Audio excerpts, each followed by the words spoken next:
You might be surprised at the, shall we say, casual way that Rhode Island State archives are being stored. Mark Murphy's the editor of the Providence Business News. The cover story in the current edition of the newspaper, in print and online, is about those records, the things like rolled maps, blueprints, highway plans that in some cases predate 1650, according to this article. And apparently they're all stored at a place on Westminster Street. Yeah, and a copy of the Declaration of Independence. Huh. So, yeah, the state archives are there on Westminster Street, actually right down the street from our offices.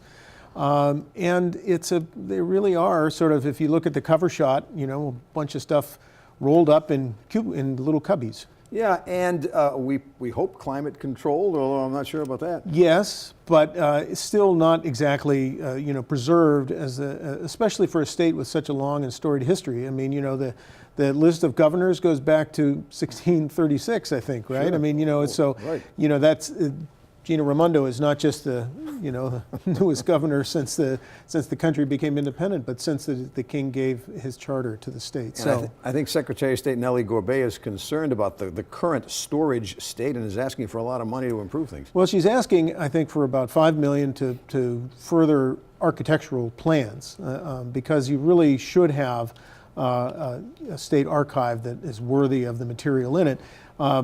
They don't want it to be where it is now, which is really just a storehouse, but perhaps even really open it up as a museum, which would go along with a whole lot of other museums in the state. Yeah, and I was interested to read about the effect, the impact all these museums have, and we have a list that could help illustrate this. In 2016, the financial impact of all the museums is calculated at $230 million.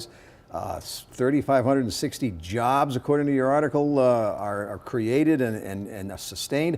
$161 million in income to employees.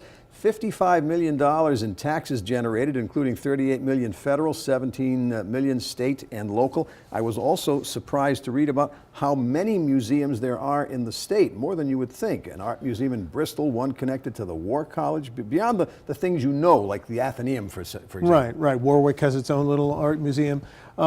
It's sort of like last year we did a story about how many historical societies there were in Rhode Island, and far more than there are municipalities.